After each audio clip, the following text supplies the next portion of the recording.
Be me, 28, female, currently occupying space in my own living room like a piece of haunted furniture. Sitting in the beige recliner that smells like dust and fabric softener, my husband, let's call him Mark, is in the kitchen, sounds of chopping, rhythmic thud of a knife against bamboo. It should be domestic, it should be the sound of safety. Instead, it sounds like someone digging a grave in slow motion. 3 months ago I was a person, I had a job in HR, I had a Pinterest board for bathroom renovations. I had a 5-year plan involving a golden retriever, and maybe a kid if the economy didn't collapse. Now I have a pill organizer and a tremor in my left hand that won't go away. Mark walks in holding a mug of herbal tea, chamomile. Babe, help you relax. He smiles, it's a good smile, practiced, crinkles the corners of his eyes just enough to sell the concern. I take the mug, ceramic is warm against my cold palms. Thanks, Mark. Voice sounds scratchy, like dragging gravel over pavement. He kisses my forehead, lips feel dry. Clinical, he goes back to the kitchen to finish making a risotto. I won't eat, I wait 5 seconds. 10, listen for the sizzle of the pan. Pour the tea into the potted fern beside the chair. The fern has been dead for 2 weeks. Brown, crispy fronds. Wonder if the soil is toxic, yet wonder if I am. Flashback to the hospital, waking up under lights so bright they felt like physical weight. Beeping monitors. Roman 4 drip cold in my vein. Doctor asking me what I ate, asking if I've been exposed to heavy metals, asking if I'm depressed, asking if I'm suicidal. Mark holding my hand, crying actual tears. Oscar-worthy performance. I don't know what happened, doctor. She just started getting sick, dizzy spells, vomiting. I believed him. I was so weak I couldn't lift my head. Thought I had some rare autoimmune disease. Thought my body was betraying me. Didn't realize the betrayal was sitting in the plastic chair next to the bed reading ESPN articles. Doorbell rings, snaps me back to the beige living room. It's Jess' best friend since sophomore year of college, maid of honor, godmother to the non-existent child. She breezes in carrying a bottle of wine and a Tupperware container. How's our patient? Voice high, grating, full of fake cheer. She smells like vanilla body spray and lies. She sits on the sofa opposite me, kicks off her shoes, makes herself at home because she thinks she is home. Mark comes out of the kitchen wiping his hands on a dish towel. Hey Jess, good to see you.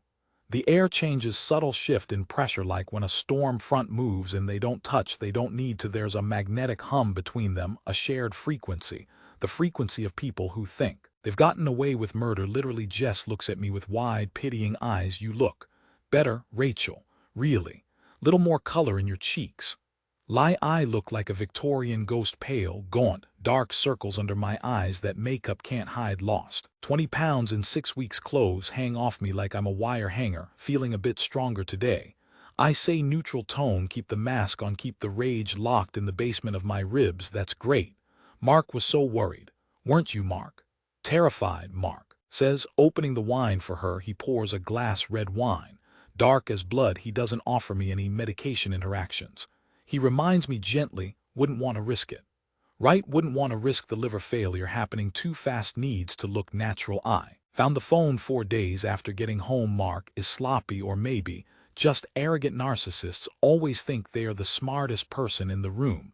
Taped under the drawer of his workbench in the garage. I was looking for batteries, dropped one, reached under, felt the cold plastic rectangle. Cheap burner phone, prepaid battery. Was at 14%, no passcode. Why would there be? Who looks under a workbench drawer?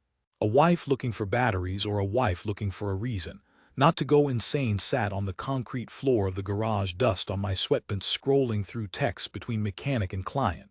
Except the mechanic was Jess, and the client was Mark, and the car they were fixing was me. Dosage in the morning coffee, too fast. She's complaining of cramps. Space it out.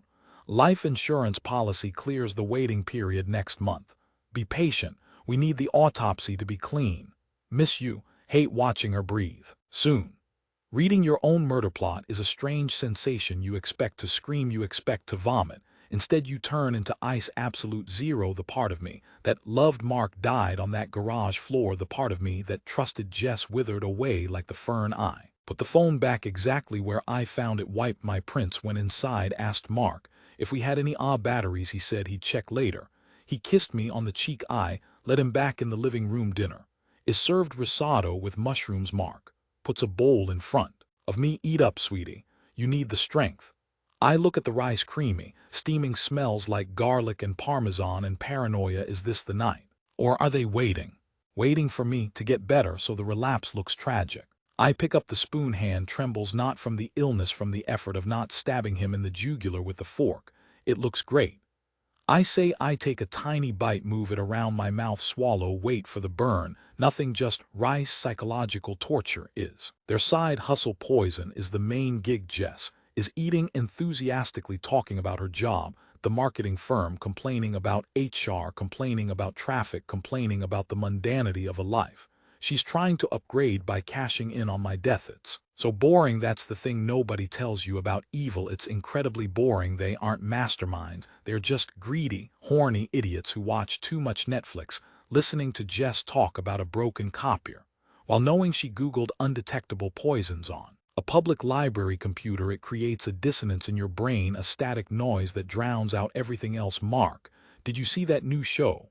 The one about the scams? Jess asks, mouthful of risotto. Yeah, started it last night. Mark says, crazy what? People fall for. She laughs, people see what they want to see. Mark says, he looks at me, meaningful glance, thinking I'm the fool, thinking I'm the sheep, the trusting wife, recovering from a mystery illness, grateful for her doting husband and supportive best friend. I smile back, weak, tired smile. I'm going to head to bed early. I say, push the half-empty bowl away, stomach is still a little sensitive. Of course. Mark says, rest is best. Jess chimes in, I stand up, legs shaky, walk to the hallway, pause just out of sight, listen, the clink of wine glasses, a soft giggle. She looks terrible. Jess whispers, won't be long now. Mark murmurs, did you check the policy? Double indemnity for accidental death, but illness pays out full, 1.5 million. We can go to Bali. SHH. Not yet. I walk to the bedroom, close the door, lock it, slide a chair under the handle. Every night is a siege. I go to the bathroom, turn on the shower, so they hear the water, sit on the edge of the tub, pull out my laptop, hidden under the towels in the linen closet, incognito window, VPN active. I'm not going to the police. Police need evidence. Police need autopsies. Police make mistakes. And even if they catch them, what? 10 years. Parole in 5. While I spend the rest of my life wondering if my coffee tastes funny. No, that's not balance, that's not justice. Justice is taking everything: reputation, money, sanity, future. I stare at the screen, blue light reflects in the mirror. My reflection looks hollowed out, eyes like dark pits. Good.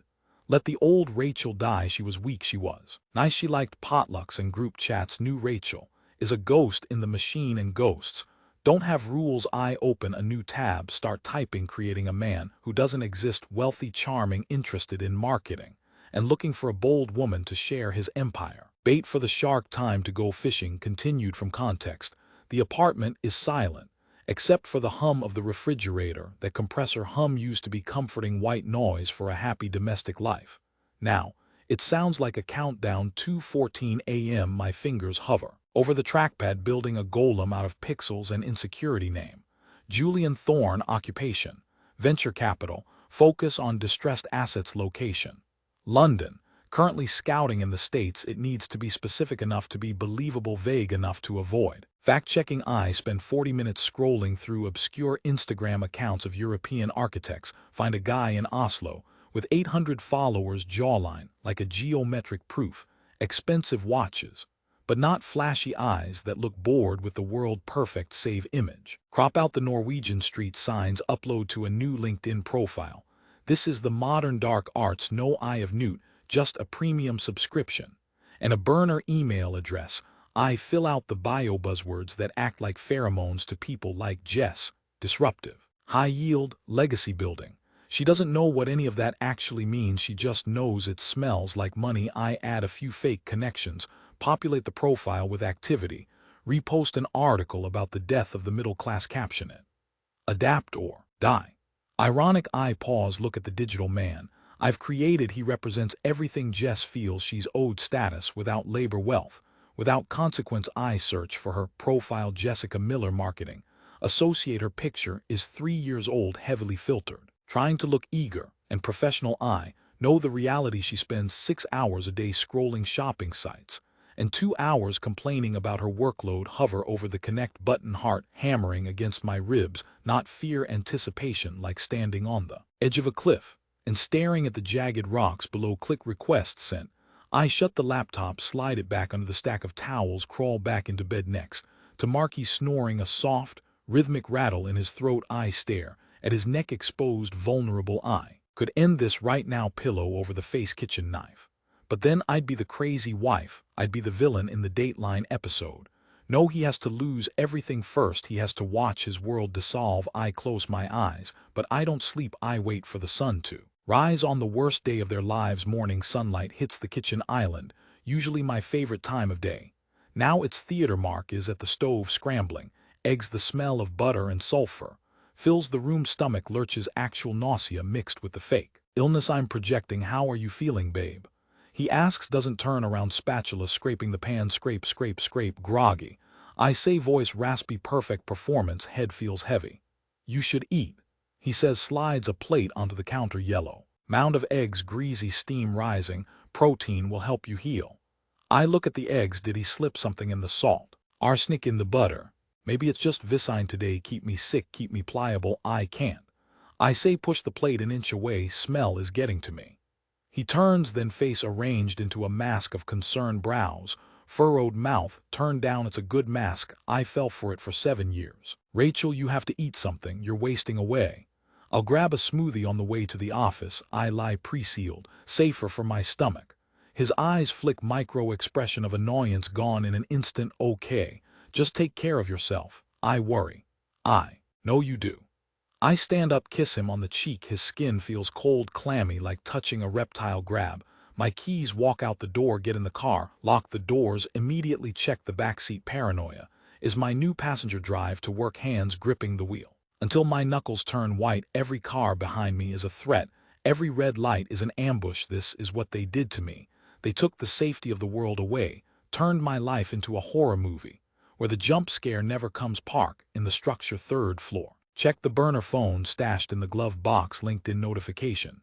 Jessica Miller accepted your connection request. 7:42 a.m. She's awake. She's hungry. I smile. It feels foreign on my face. Sharp and cold. Office is freezing. Thermostat war. Fluorescent lights humming overhead. Jess sits 3 cubicles down. I can hear her typing. Aggressive clacking of acrylic nails on plastic keys.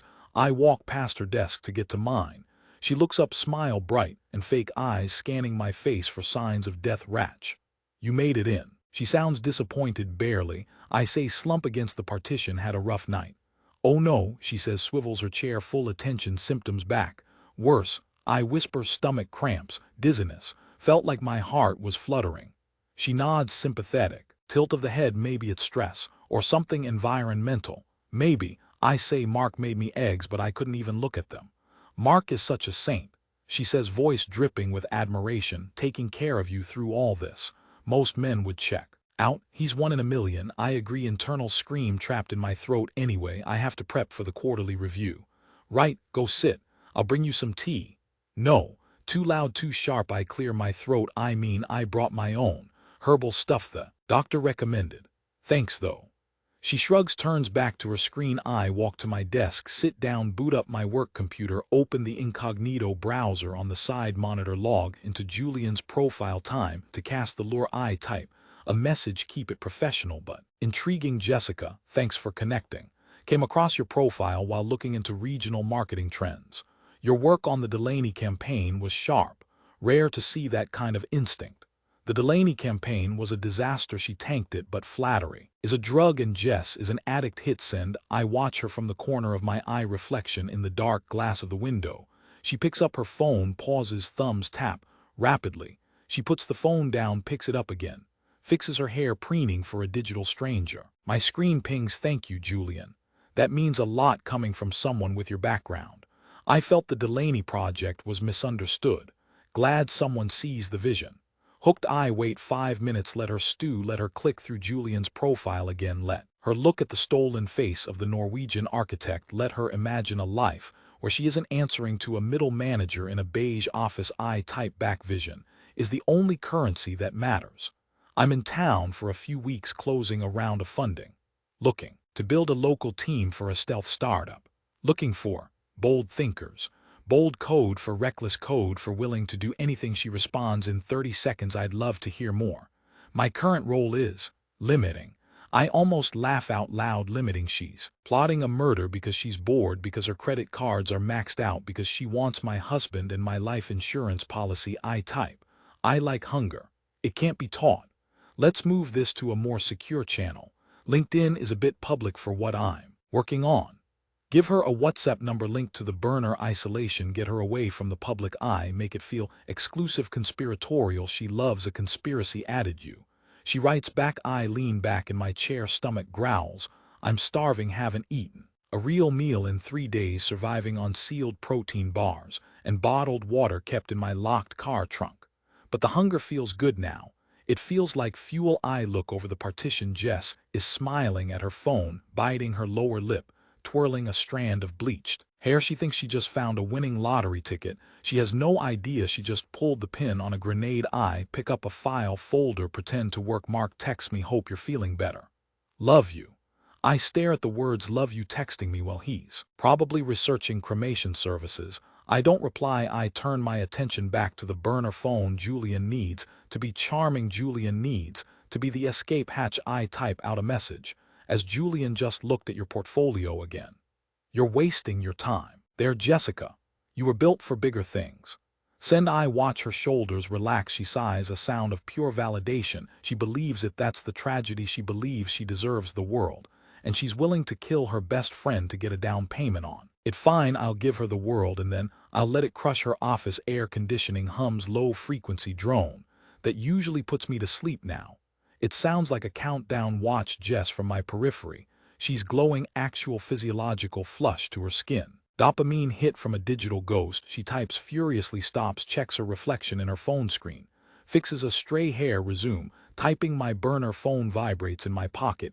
Keep it on silent. Feel the phantom buzz against my thigh. Pavlovian response. But I'm the one ringing the bell. I don't check it, yet discipline. Julian is a busy man. Julian is closing deals. Julian doesn't have time to reply instantly to an administrative assistant in a mid-tier logistics firm.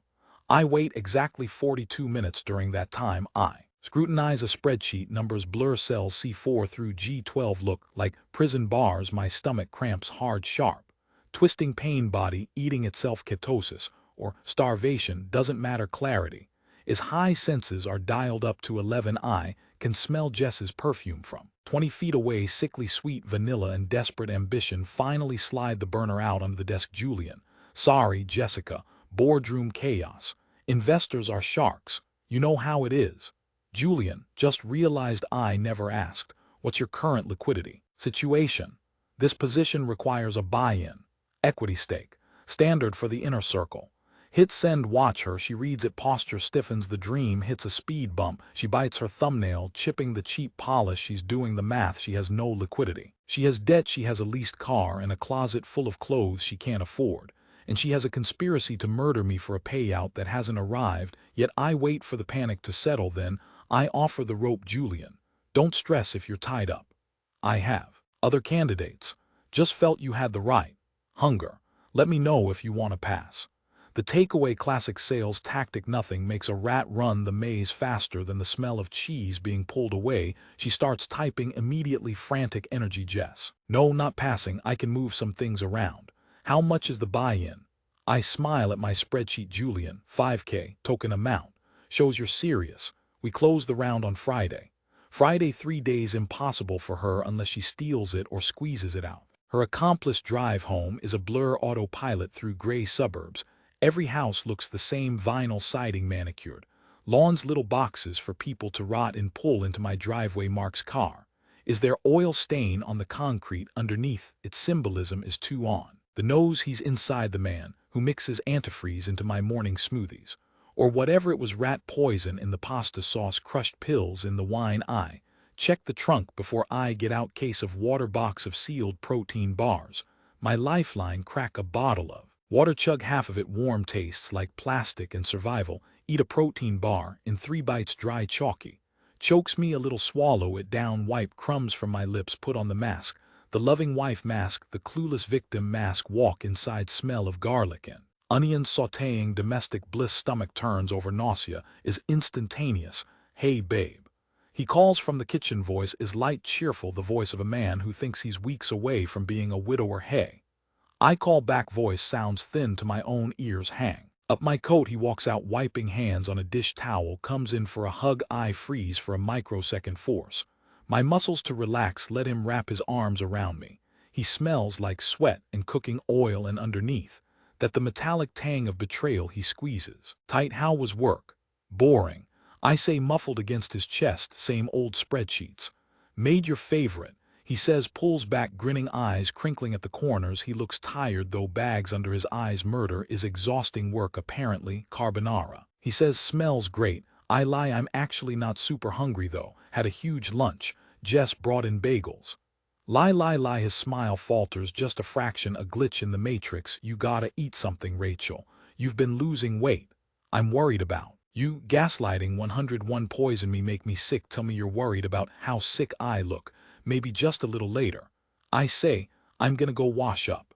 Escape to the bathroom, lock the door, turn on the tap, cold water running, drown out the silence. Look in the mirror, faces gaunt, cheekbones sharp enough to cut glass, eyes hollow, but there's a fire in their cold blue flame. Check the burner message from Jess. 5K is no problem. I can have it by Friday. Send me the details. Liar, she doesn't have $500 let alone 5,000. She's going to lean on Mark. She's going to bleed him, put the phone away, splash water on my face. Time to go play house. Sit at the dining table, plate of pasta in front of me, creamy sauce, bacon bits, looks delicious, looks lethal. Mark is eating his, shoveling it, and he's watching me. Peripheral vision check, he's waiting for me to take the first bite. It's good, he says, mouth full, little extra pepper. I pick up the fork, twirl the noodles, lift it halfway to my mouth. His chewing slows down, he's observing. Predator watching the trap. Snap shut. I drop the fork, clatter against the ceramic, put a hand to my stomach. Ugh. I groan. Stomach is still rolling. I think I picked up a bug. Mark sighs, puts his fork down loudly, frustration leaking out. Rachel, you haven't eaten a real meal in days. You need to see a doctor if it's this bad. He wants me to go to a doctor so they can document my illness, establish a paper trail. Mysterious, wasting disease, tragic. I'll be fine. I say, push the plate away, just need sleep. He stares at the rejected poison, looks at me, looks at the food, calculation in his eyes. Is he wondering if he used enough? Is he wondering if I know? No, he thinks I'm stupid. He thinks I'm the same Rachel who cries at insurance commercials. He doesn't know I'm Julian. He doesn't know I'm the architect of his ruin. Later that night, Mark is in the living room watching TV, blue light flickering, mindless sitcom. Laugh track. I'm in bed, lights out, burner phone under the duvet, brightness all the way down. Julian. Good, I like decisiveness. Transfer instructions attached. Crypto wallet. Clean, untraceable. That's how we operate. Send the wallet address, it's a dead drop. Wallet, I don't even care about the money, I care about the panic, I care about what she does next. Switch apps, check mark. Social media. He posted a photo of the dinner, carbonara night. Trying to cheer up the wifey. She's been under the weather lately. Husband duties, sick day. 3 comments, 1 from his mom, 1 from a bot, 1 from Jess. Looks yummy. Hope she feels better soon. Sad face, the audacity, blood boils, fingers tremble, not from fear, from rage pure. Distilled hate. I want to scream, I want to run out there and smash the plate over his head. But I don't. I breathe in for 4, hold for 4, out for 4. The long game. Julian is the weapon, patience is the trigger. Next morning, Mark is in the shower, steam rolling out from under the door. His phone is on the nightstand, screen lights up, text message, Jess. Need to talk. Urgent. Lunch break. I leave it, don't touch it, don't need to. I know what she wants. She wants the 5K. She's going to tell him it's for an investment, or maybe she'll tell him she has a debt collector on her back. She won't tell him about Julian. Julian is her secret, her ticket out. She's not taking Mark with her to the stealth startup. She's leaving him behind in the beige office. That's the beauty of it. She's betraying the betrayal, conspiracy, eating itself. Work again, cycle repeats. I look like a zombie. Dark circles are real now. Coworkers notice. You okay, Rachel? You look pale. Just a bug. I say, hard to shake. Jess walks by. She looks wired. Too much coffee, eyes darting. She stops at my desk. Hey, hun. She says, voice pitched high, fake sympathy. Mark said you didn't eat dinner. You gotta take care of yourself. She puts a hand on my shoulder. Skin crawls. Urge to bite. Her hand is overwhelming. Feral instinct. I know. I say, voice weak. I'm trying. Just no appetite. She nods, eyes glaze over. She's not listening. She's looking at the clock, counting down to lunch, counting down to shaking down. Mark, well, let me know if you need anything. She says, walks away. I watch her go check the burner. Julian, my partners are asking about the head count. Need that confirmation by out tomorrow, or we move to the next candidate. Pressure twist the knife, make her desperate. Lunch hour. I stay at my desk, pretend to sleep, actually listening to the silence of the office.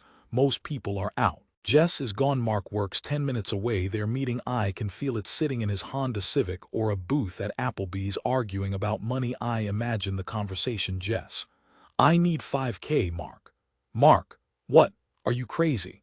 We don't have that kind of cash. Liquid, it's all tied up in the house and the other expenses. Other expenses being the poison. Jess, I need it. Credit card sharks, please. Once the insurance pays out, I'll pay it back double. Selling him on my death to fund her escape from him. Poetry. Pure dark poetry. My phone pings. Real phone this time. Text from Mark. Babe, money is tight this month. Did you buy anything big on the joint card? I stare at the screen. He's checking. He's suspicious. She asked him and he's panicking. He thinks asterisk I'm asterisk spending the money he promised her. Friction, heat, fire. I type back, no, haven't bought anything. Why? Play dumb, always play dumb. Mark, just checking. Bank alert glitch. I think. Ignore it. He's lying to me to cover for her, asking for money. She won't tell him what it's for. Layers of deceit, lasagna of lies. And I'm the chef. Afternoon. Jess comes back, storm cloud over her head, mascara slightly smudged. She didn't get the money. Mark said no, or he stalled. She sits at her desk, slams her purse down, types furiously on her phone. Not to me. To him probably. Then she stops, switches to the computer, logs into LinkedIn. I see the notification on the burner. Jess, Julian, having some trouble with the transfer. Bank limits. Can I do half now, half next week? Bargaining stage 3 of grief. I wait. Let her sweat, let her stare at the screen, let her imagine the door closing. Julian, we don't do installments. Jessica, this isn't a layaway plan for a handbag. This is venture capital. Either you're in or you're not. Harsh, cold, necessary. I watch her read it. She flinches, physically recoils. She looks around the office, looks at the beige walls, looks at the flickering fluorescent light, looks at her boss walking by with a stack of invoices. She looks at her life. And she hates it. She hates it enough to burn everything down. She picks up her phone again, dials a number, whispers, Mom. Yeah, it's Jess. Listen, I need a huge favor. She's calling in the reserves. She's tapping out family. She's going all in. Good. The more she invests, the more it hurts when I pull the rug. But I'm not done with Mark. Yet Mark needs to feel the squeeze too. I open a new tab on my work computer, incognito mode, search for anonymous tip line, insurance fraud. Don't submit anything, just looking, planting the seed in my own mind. Not yet too quick. I want them to turn on each other first. I want Mark to wonder why Jess is so desperate for cash. I want Jess to hate Mark for holding out on her. I close the tab, open the burner. Julian, tell you what, I can hold the spot for 24 hours, pull some strings, but I need a show of good faith. Send what you have. Give her a crumb, keep her hooked. She replies instantly, Jess, thank you Julian, you won't regret this. Sending 2K now, rest coming tomorrow. 2K. She drained her savings or stole it, doesn't matter. Money hits the crypto wallet. 10 minutes later, numbers on a screen, blood money. I stare at it. I don't feel rich, I feel hollow. But the hunger pangs in my stomach are gone, replaced by something else, adrenaline. I look at Jess. She's smiling again, relieved. She thinks she bought a lifeboat. She just bought an anchor. Go home early, feign illness, migraine. I tell the supervisor vision is blurry. Truth adjacent, drive past the pharmacy, stopped by a pregnancy test, not because I'm pregnant, impossible, we haven't touched in months, but because Mark needs a scare. He needs to think the stakes have changed. Drive home, empty house, go to the bathroom.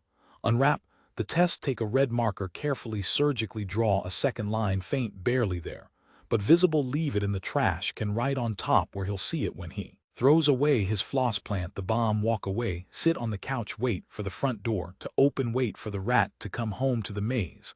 The sun goes down, shadows stretch across the floor, long and distorted, like us, like this marriage, like this life. Door handle turns, showtime.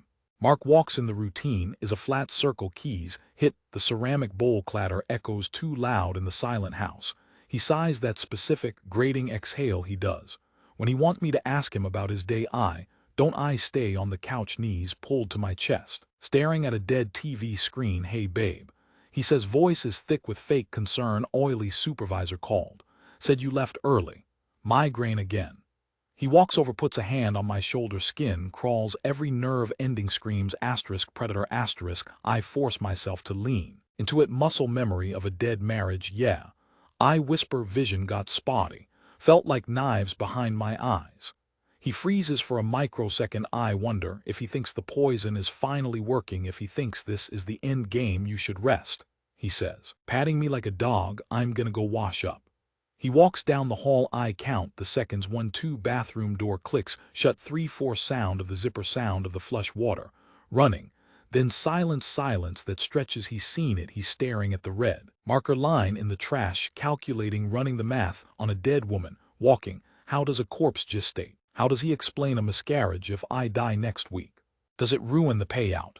Does it invite an autopsy? Door opens. He walks back into the living room. Face is pale, sheet white, eyes wide and darting around the room like a trapped bird. You okay? I ask, innocence weaponized. Yeah. He croaks, clears his throat. Yeah, just stomach ache. Lunch didn't agree with me. Irony so thick I could choke on it. Dinner is silent. I made pasta, red sauce. He pushes it around his plate. Doesn't take a bite. His phone is face down on the table, vibrating every 30 seconds. BZZT, BZZT, BZZT. It's Jess. I know it's Jess because my burner is in my pocket, burning a hole in my thigh. She's panicking about the money. She's panicking about Julian closing the window. She's probably texting Mark right now asking for a loan. And he can't answer because he's staring at my stomach, trying to figure out if he's about to become a father or a widower. Mark, I say. He jumps. Fork clatters against the ceramic. You're distracted. Just work, he says too quickly. Inventory count is off. Big headache. Sorry to hear that. We should watch a movie later. Relax. Can't, he says, stands up abruptly. Chair scrapes the hardwood. Awful sound. Gotta go to the garage. Fix the mower. It's November. Grass is dead. Okay. I say, don't stay out too long. He leaves. Sliding glass door shuts. I wait for the garage light to flick on. Pull out the burner. Open the chat log. Wall of text from Jess. Jess. Julian, please, I'm trying to move the funds around. Banks are closed. I can wire the rest by noon tomorrow. Jess. Please don't give the spot away. I need this. Jess. Are you there? Desperation is a cologne and she's drenched in it. I type slowly, savoring the keystrokes. Julian. My partners are getting impatient. There's a buyer in Dubai ready to take the whole allocation. I'm sticking my neck out for you, Jessica. Hit send. Watch the read receipt trigger instantly. She's staring at her screen, probably crying, probably hyperventilating in her studio apartment that smells like vanilla candles and cat litter. Jess. I know, I promise I'm good for it. I just need to liquidate some assets. She doesn't have assets. She has a maxed out visa and a leased Honda. She means she needs to steal or beg. I hear a crash from the garage, something metal hitting concrete. Mark is throwing a tantrum. Good, the pressure cooker is sealing. I walk to the kitchen, pour a glass of water. Tap water, unfiltered, tastes like chlorine and pipes. I stare at my reflection in the dark window, haggard circles under my eyes, hair tied back in a messy bun. I look like a victim. I look like the woman they think they're killing, but the eyes are different, hard, glassy. I check the burner again. Incoming transfer notification. Crypto wallet updates another $1,500. Where did she get it? Payday loan. Pawn shop. Doesn't matter, it's in the pot now. Julian. Received. It's short. You have until 9 a.m. After that, I block the number and the deal goes to Dubai. Jess. I'll get it, I swear. I put the phone away, walk to the sliding door, look out at the garage. Mark is pacing. Phone to his ear, he's yelling. I can't hear the words, but I see the body language, aggressive, violent. He kicks a box. He's talking to her. She's demanding money. He's refusing because he thinks he needs to save for a baby or a lawyer. The snake is eating its own tail. He comes back in 10 minutes later, smells like sweat and fear. Who were you talking to? I ask, sitting on the couch, legs crossed. Calm. Nobody. He snaps, then softens, realizing he can't afford to be angry at the dying wife. Just the mechanic. About the mower you were yelling. He's trying to overcharge me. You know how they are. Money's tight. I say, laying the trap. We need to be careful, especially now. I let the words hang. Especially now. He flinches. Yeah, he says. Yeah. Rachel, about the accounts. Here we go. What about them? I was thinking maybe we should move some savings into something higher yield. The market is good right now. He wants to liquidate to pay off Jess or to pay off a hitman or to run. I don't think that's a good idea. I say I like knowing it's safe, in the joint account where we can both see it. His jaw tightens, vein in his temple throbs. It is safe, he says. I just want to provide for the future. The future is uncertain, Mark. I look him dead in the eye. You never know what's going to happen tomorrow. He looks away first. Coward, I'm going to bed, he mutters. Headache. Take some aspirin. I say there's a bottle on the nightstand.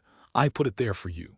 He stops, looks at the hallway, looks at me. Terror, pure, unadulterated terror. He thinks I poisoned the aspirin. He thinks, I know he thinks the game has flipped, but he can't prove it. I'm fine. He whispers, I'll just sleep it off. He goes to the bedroom, locks the door. He never locks the door. I sit in the dark living room, listening to the house settle, hum of the refrigerator, ticking of the wall clock. I open the laptop, check the bank account. He tried to withdraw $5,000 an hour ago. Transaction declined. Suspicious activity flag. I set up yesterday. Alert sent to my phone. I delete the alert, check the burner. Jess sent a photo. It's a picture of a diamond ring, her grandmother's ring, the one she bragged about for years, the one she said she'd never sell. Jess, will you take collateral? It's appraised at 4K. Please, Julian. I look at the pixelated image. It's pathetic. It's beautiful. I type, Julian, I don't run a pawn shop. Cash only. 9 a.m. Close the laptop. Stomach growls. Real hunger, not the nervous fluttering. I go to the kitchen, open the fridge, take out the leftover pasta, eat it. Cold, standing over the sink. Red sauce stains my lips. Tastes like victory, tastes like ash. I rinse the plate, turn off the lights, walk down the hall, stand outside the bedroom door. I can hear him breathing shallow, ragged. He's awake, staring at the ceiling, waiting for the ceiling to fall. Tomorrow. I drop the hammer. Tomorrow. Julian disappears, and Rachel wakes up. Sunrise hits the blinds, dust motes dancing in the light, mocking me with how normal everything looks. House is silent, except for the fridge. 8:58 a.m. Open the burner app. One last time. Dozen missed messages from Jess. She's panic texting Julian, I'm here, where are you? Julian, please, I have the ring. Desperation looks ugly in Helvetica font. I type the final line. Julian has left the chat. Delete account, wipe phone, walk to the kitchen sink, drop the cheap plastic brick into the garbage disposal, flip the switch. Crunching plastic sounds like bones breaking. Run the water until the noise stops. It's done. Mark comes out of the bedroom, looks like he aged 10 years overnight, wearing the same wrinkled shirt, smells like sour sweat and fear. Rachel. He croaks, we need to talk about the bank. I pour coffee into my mug. Don't offer him any. We do, I say, but not about the bank.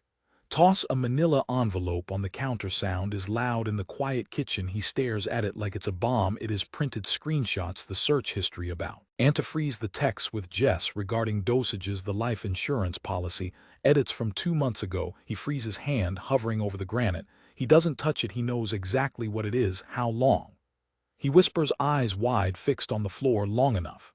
I say, voice is flat, robotic. I expected to feel a rush, anger, triumph, something, but I just feel tired. Knock at the door, sharp, authoritative. Mark flinches, looks at the back exit, looks at me. You can't. He says, voice cracking. I didn't. We didn't actually go through with it. You're fine. Look at you. Attempted murder is still a crime, Mark. I walk past him, unlock the front door. Officers fill the hallway, smell of polyester and gun oil. Mark Ryan. They swarm him. He doesn't fight, just cries, pathetic sobbing. Legs give out and they have to drag him. Watch from the living room window. They shove him into the cruiser. See another car down the street. Jess is in the back of that one, handcuffed, mascara running down her face. She sees me in the window. She screams something I can't hear. Glass partitions are wonderful things. 3 months later. House is empty. Divorce finalized in record time. Evidence was overwhelming. He took a plea, she took a plea. 5 years for conspiracy, could be out in 2 with good behavior. Doesn't matter. I kept the house, kept the money, got his half of the savings as restitution for emotional damages. Lawyer said it was a total victory. Patted me on the back, said I was a survivor. Sit at the kitchen table, eating a sandwich, turkey and cheese on rye. Chew slowly. 32 chews before swallowing. Paranoid habit.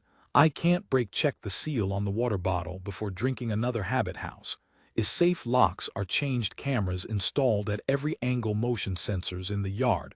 No one can hurt me here. Look at the empty chair across the table. Used to imagine growing old there. Used to imagine kids running through the hall. Now It's just me and the hum of the refrigerator silence. Is heavy presses against my ears like water pressure sunlight. Hits the table, same dust motes, same room, different. Person, I take another bite, it tastes like nothing, absolutely nothing. Stare at the wall, wait for the sun to go down, do it all again tomorrow.